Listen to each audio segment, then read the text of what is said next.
Hello everybody, it's Khana Rich here with a Vinyl Finds video. It's been a while since I've done a Vinyl Finds video. There's some interesting records here, not only because of the music, but the different reasons I bought these particular albums and whatever. The first two are records I bought because of Vinyl Community, but also, to narrow that down, is videos of the Vinyl Community showing the best albums that were released in 2024. I watched a few of these, and I picked up two albums because of those. The first one is the Red Cross, the Red album.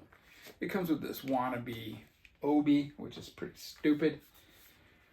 This is Red Cross's first double album. It's a takeoff on the Beatles' White Album. It even has Red Cross written there. Barely see it. But this isn't anything like the Beatles' double album. The Beatles' double album had like a complete mixture. It was like a melting pot. And melting pots usually don't work. Usually a melting pot's a crock pot, you know. But for the White Album, it worked very well. Now, this is not that at all. This is a pretty cohesive group of songs. And in fact, it kind of sounds, they're not really doing much different than they were doing in the mid-'80s. Let's put it that way, you know? It's kind of the Red Cross sound. I didn't buy this when it came out. I was aware of it because I had heard the first song on the record and I thought, it's okay, but I don't need it. And after listening to it and after getting it, I didn't need it. It's not a bad record. Every song sounds good, but nothing really caught my eye or stood out until you got to the second to last song. It's the third song on side 4, Emmanuel Insane. That song is fantastic. It's got, if I remember right, sitars in it? Does it? I don't know. It has a sound that none of the other songs had. And I wish they would have kind of put a little bit more of that into it, you know? Maybe even an acoustic song somewhere in the middle, you know? But anyways, I'm glad I have it. I haven't really listened to it a lot. I mean, I have every studio album by Red Cross. I don't need it anymore. Unless they do something completely different. These are the sleeves. You got pictures of the McDonald brothers on there.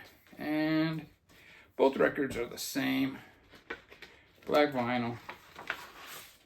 And you've got this red labels on both records. So a record I didn't really need. Now this next one I bought because of a best of 2024 was the Steve Carlson one, and I bought this psych band from Thailand. Now, that's the name of the band. Good luck with that. That's the name of the songs. Good luck with that. All this is written in Thai. You got down here the only English on the cover, and here on the hype sticker, you can see the band name in English. It's Khana Bierbood. And you can get this on Bandcamp, but you got to pay shipping. I think it's a UK label, maybe. It's definitely from Europe. This is a psychedelic band, a modern day psychedelic band. It sounds like a modern day psychedelic band. It's fantastic, dude. I might have to say this is the best album that I've heard from 2024, maybe. I really like it. There are sounds from the 60s. There's sounds from the more modern psych era. And you can hear it. I can't really name any direct, this sounds like, because I'm bad at that. I can't even remember my kids' names, you know? But yeah, this is fantastic. It's all sung in Thai. But it doesn't really matter, man, because it's all about the sound and the whole groove. It's just fantastic. In fact, I might leave a link to one of their songs. Yeah. And this is what the sleeve looks like.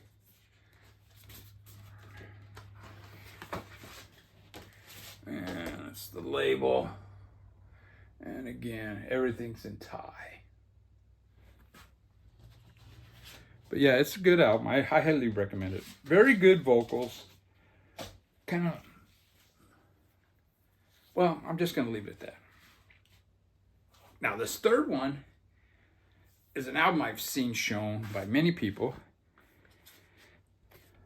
And it's Big Brother and the Holding Company live at the Monterey International Pop Festival.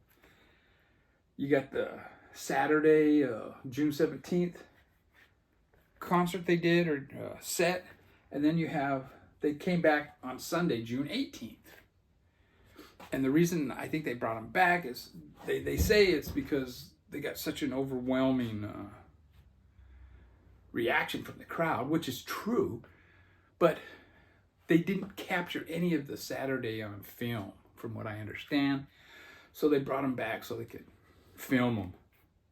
And both songs on side 2 are what's on the film, I believe.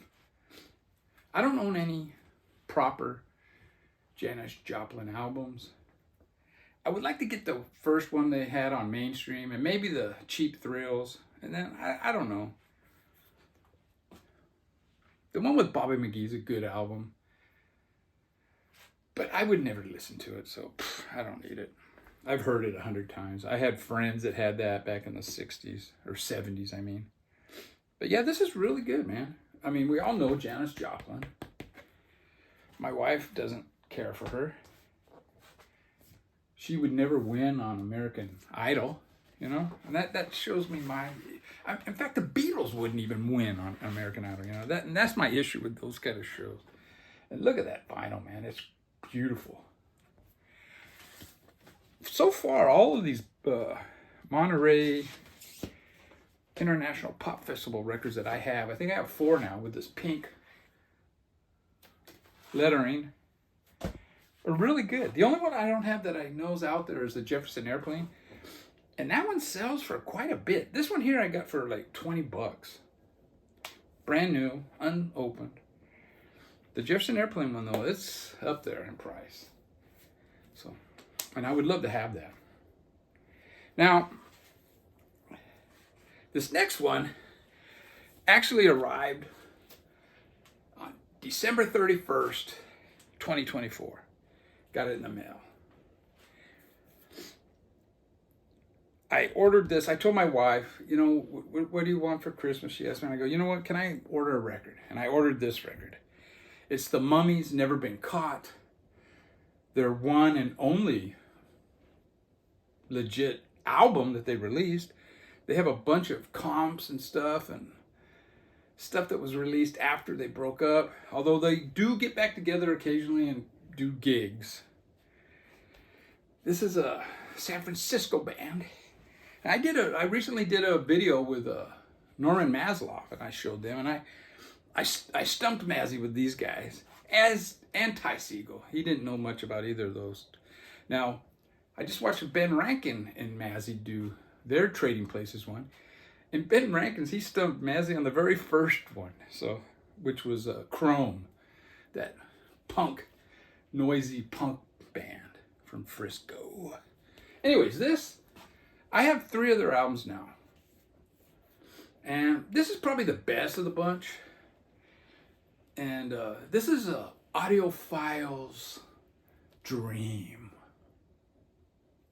Not. Yeah, these guys are the lo-fi. I mean, you have the hi-fi end of the spectrum, you have the lo-fi end of the spectrum. Well, if you go to the lo-fi end of the spectrum, these guys are on the low end of the lo-fi spectrum. It's fantastic, man.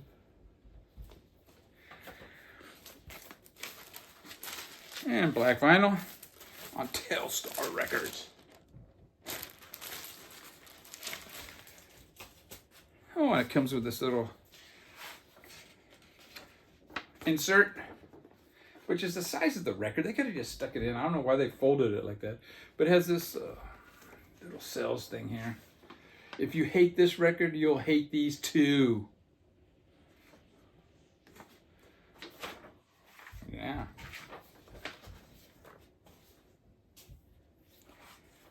And I did the same thing for my birthday. That was a record I want. I've wanted for a while.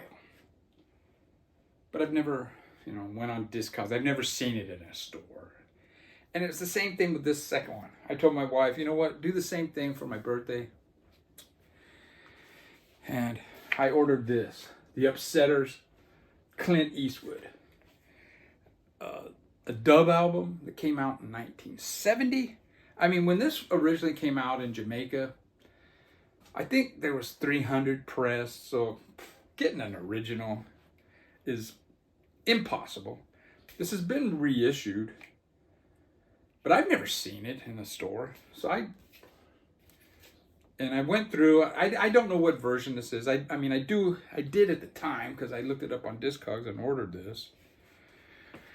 It's on Palma Records, which I believe is the original label that this was released on. But yeah, this is fantastic. The first song, Return of the Ugly, and For a Few Dollars More is the second song. Very cool, catchy instrumentals. The third song is a vocal, Prisoner of Love, and it's got the ska beat kinda, but the singing is like a soulful rhythm and blues 60s number, And then I think Rightful Ruler is another song that has vocals, and it's more of a traditional, more of the reggae that Bob Marley, that kind of rootsy reggae type of thing. It's not a dub, let's put it that way. But yeah, this is fantastic. I've streamed this all the time in the backyard when I'm drinking beers. Yeah. Check this. Check that label out, dude. Downtown Brown from Eureka, California.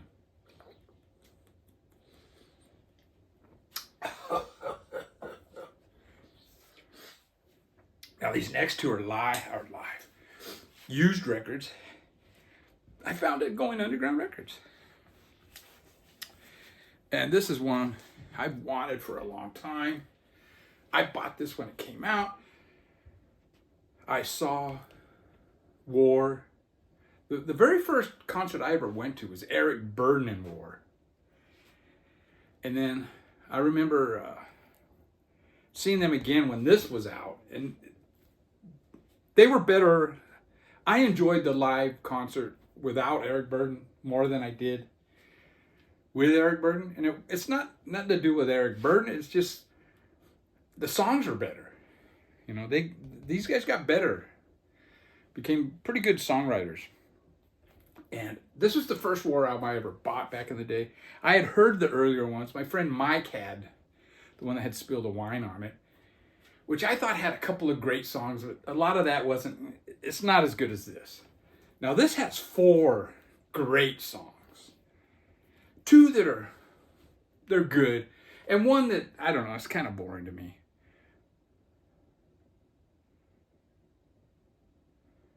Well, that's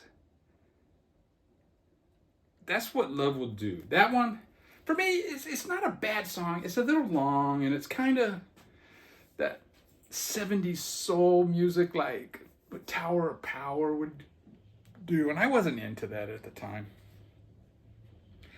I was more into the James Brown, Curtis Mayfield, and funkier type of things. But anyways, it starts out with All Day Music, which is a kind of a slow jam. I believe it was a single. And at the time, I thought it was okay. I didn't really care for it. Their second single, however, Slipping Into Darkness. Oh man, I dig that song. Slipping into darkness. Side 2 starts out with Nappy Head. It's basically an instrumental. Goes into Slipping Into Darkness, and then it ends with a live version of Baby Brother. Now, the live version, it starts out pretty raw, you know, the guitar, it almost sounds like a John Lee Hooker guitar, you know? But I kind of wish they would have put a studio version of Baby Brother on here. But anyways, I like side 2 more than side 1. Oh, and the other great song is Get Down. And War is on United Artists.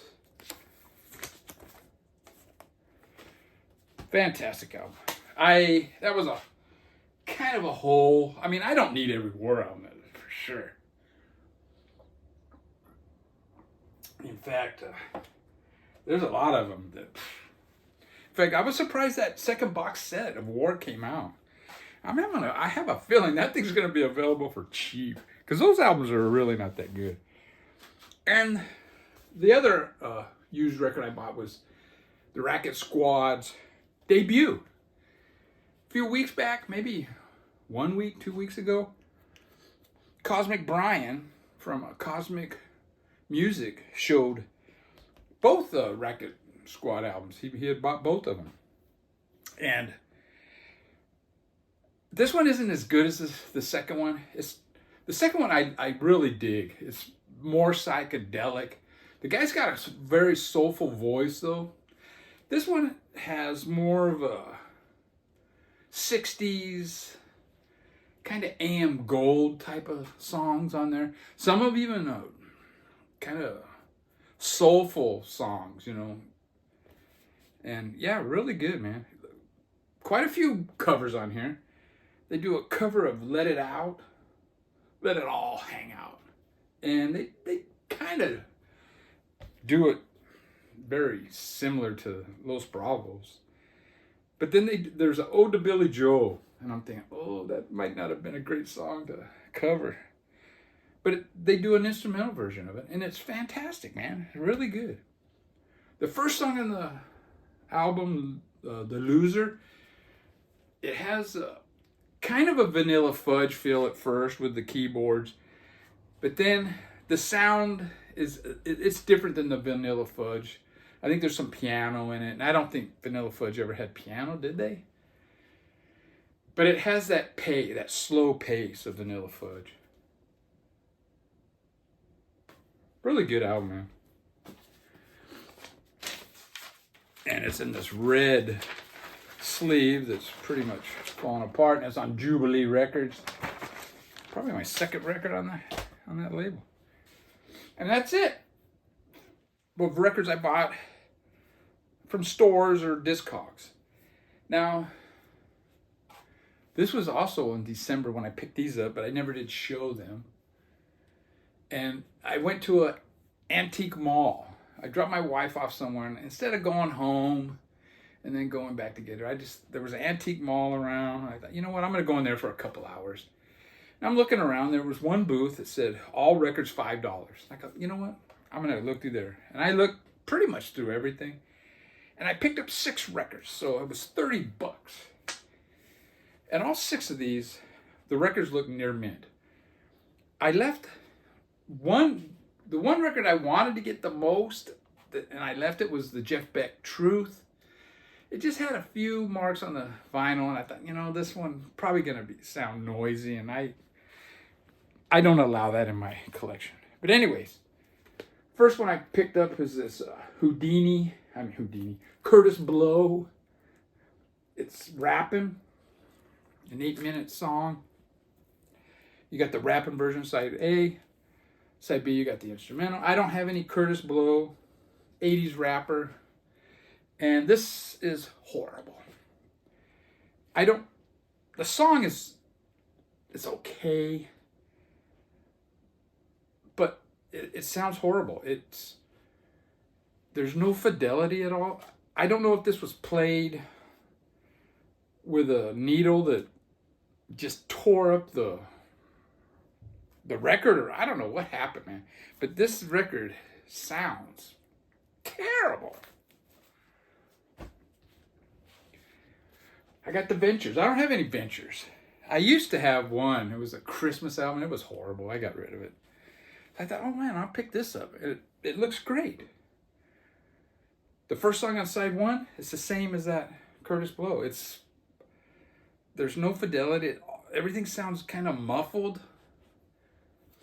And I go, oh man, I hope all the records aren't like that, you know? But after that, the songs kind of sounded better. But I didn't really like the album, so this is going to be a goner too. And I got this one, Johnny Rivers, Whiskey A Go-Go Revisited. Now, I've streamed this in the backyard drinking beers. Oh yeah, by the way. Downtown Brown.